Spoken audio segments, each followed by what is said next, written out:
Hello guys, welcome to a new video. In today's video we're gonna review Sony A7 mirrorless camera. So this camera is a full frame mirrorless camera and this is the cheapest full frame mirrorless camera that you can buy in market anywhere across all the brands actually. So if you are new to my channel, consider subscribing it and pressing the notification icon. And please watch the video till the very end because I'm gonna show you the sample photos from this camera, the sample video from this camera, and gonna discuss the pros and cons of using this camera. Alright guys, this camera was launched in 2014, so it's almost 8-year-old. But even though it is 8-year-old, still has a really nice sensor. Even the low light performance on this camera is pretty nice and amazing. This camera have a 24 megapixel sensor and 24 megapixel is a really nice sweet spot. It is not very high, not very less either. It still give you sort of room for cropping as well. And the low light performance on this camera is pretty nice actually. The ISO range goes from 50 up to 25,600, and because of this low ISO performance you still get great images even when there is low light, and because of that you also get better dynamic range, because if you can get more details in your images then your dynamic range is also always much better. And when I talk about the dynamic range on this camera, it's pretty impressive. It's around 14.7, which is one of the top even by today's standard. If you compare this camera with some of the newer cameras from this year, this is right up there. So this is a great camera if you want to use it for landscape photography. Also this camera have exposure bracketing. Using the exposure bracketing you can combine multiple different exposure shots to get a high dynamic range photo.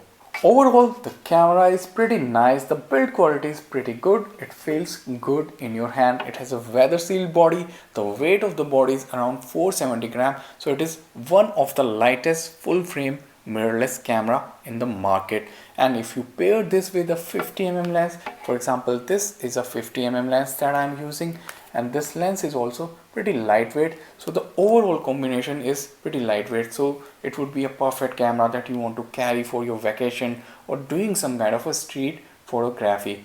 This camera do not have IBIS, in body image stabilization, so that is one thing missing in this camera. If I show you the back of the camera, it looks like this.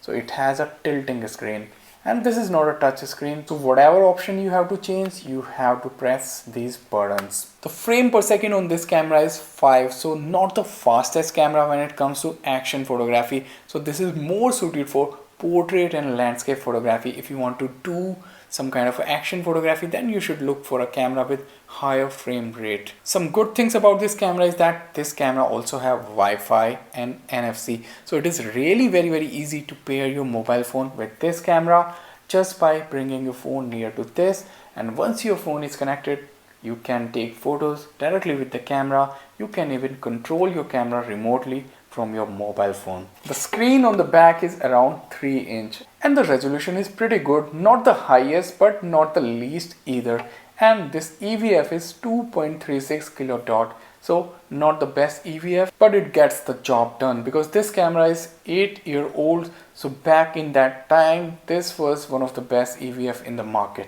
Now let me talk about some of the good things in this camera. So this camera can shoot full HD video up to 60 frames per second, but the best thing is that you can connect microphone as well to the camera. So it has number of ports. It has even charging by this mini USB port as well, so you can directly charge your camera using a power bank as well, and it has headphone and mic both the port. So if you are a video maker, if you are a cinematographer, you need to monitor your audio, you want to get better audio, so this gives you both the options, so you would be able to get great audio. So a perfect camera if you are a cinematographer. Now let me put some of the sample photos that I've taken with this camera, and I would say the image quality from this camera is excellent since it has a full frame sensor, so the low light performance is amazing.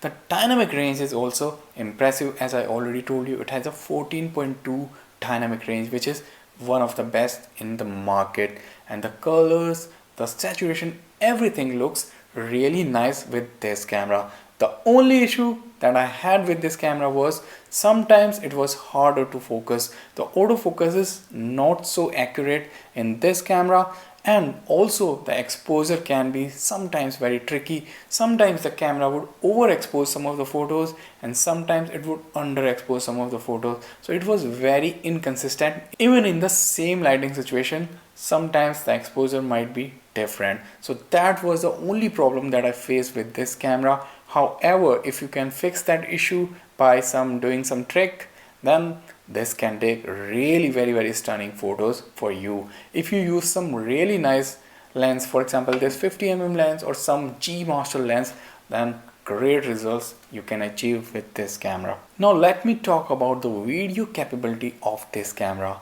As I already told you, this camera can do full HD video up to 60 frames per second, and the video quality is excellent. I would say really nice. It takes very sharp video, and the video clarity, the noise, the colors, everything is very good. There is very less noise in the video because of the sensor and also the lens that I'm using. But one major problem I have in the video as well is with the autofocus. The autofocus is very inconsistent. Even if I'm sitting close to the camera, it would find it really hard to keep the focus on my face, even though I have set the camera to face priority autofocus. Sometimes it would try to focus in front of my face, would not look sharp. Sometimes it would focus on the back, maybe on the wall, then my face would become out of focus, and it would keep on doing it now and then, and there is a lot of focus hunting. So seriously, this camera is not so good when it comes to focusing. Even though this camera was launched in 2014, there were like some better cameras. Even then, some of the DSLR were able to handle the focusing much better than this in video. For example, Canon 70D was launched around the same time, and it had dual pixel autofocus, which was much better for video. And the second thing is that when it does this, focusing in and out, it also ruins your exposure. It is not able to keep up the exposure as well, especially if you have put your camera in auto ISO. So if you want to do video with this camera, I would suggest either you fix your focus somewhere before you start the video, or you do manual focusing and do not keep auto ISO. Try to fix your ISO as well. But if the lighting is changing very rapidly, then this is not the best camera. So these were the two major problems that I had with this camera. First, the focusing, and the second is maintaining the correct exposure. Other than that, the quality of the video is pretty impressive. So I'm gonna put onto the screen now the video that I have taken with this camera. Hello guys, right now the audio that you are listening is directly from the built-in mic on this camera. Although this camera also have an external mic input, but for making this video I'm just using the built-in mic on the camera. I am using the manual focus mode right now. The good thing when you use manual focus with this camera is that it has this focus peaking. So right now I am focused on that leaf on the tree, and I can see on my screen with a white outline that this is the area that is in focus. So if you are trying to manually focus, this camera makes your job pretty easy. However, if you try to rely on the autofocus, especially in the video, the autofocus is not so accurate. It will hunt from one place to another. So I would advise, if you want to make some nice cinematic videos, you should use the manual focus instead. Now I'm going to talk about some more negative things that I don't like about this camera. So the screen is something I don't like, because this is not a good screen when it comes to vlogging. If you want to do vlogging, you want some kind of a screen which flips sideways so that you can see yourself, or if the screen flips all the way up, then also you would be able to see yourself. However, there are workarounds. You can use an external HDMI monitor, but then it is gonna cost you a bit of money. Or you can use some kind of a mirroring device like a selfie mirror, which would reflect this screen onto that mirror, and then you will be able to see yourself. But those are not a great solution. Other thing is that the ergonomic on this camera is not that great. It doesn't feel so good in your hand when you are trying to change different settings, and also the menu system of the camera is very complicated. Sometimes it can be really very hard to find a setting or to figure out how to use that setting, so you would have to refer to the manual of the camera to do that. Now the final question, for how much price can you get this camera, and should you get this camera or not? Well, you can get the camera body for around 250 to 300 US dollar, which is a really good price because you cannot find any other full frame mirrorless camera body for that price. So the price wise, getting a full frame sensor, that too a mirrorless camera, is a very good price for this camera, for around $300. And since this has Sony E mount, so you would be able to access all the Sony lenses, and the Sony lenses are really very nice actually. They take great photos and they have the best selection of lenses right now in the market. And should you get this camera in 2022?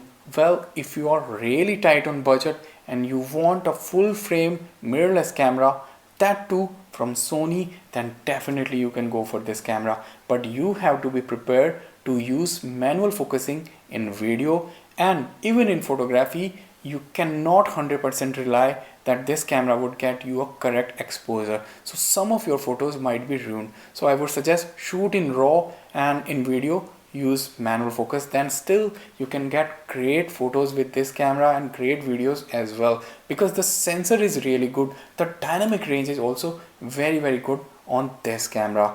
But if you have more money, I would suggest you should go for Sony A7 III, because that camera also have in-body image stabilization, and the autofocus on that camera is excellent, one of the best in the market. And that camera can also do 4K video recording. So both in video and also in photography, that camera is much better compared to this one. But as I already told you, if you have less money, definitely you can go for this camera. Still, if you know what you're doing, you know how to shoot photos, you know how to make videos, you know how to do manual focusing, still you can get great results even with this camera in 2022 and 2023 as well.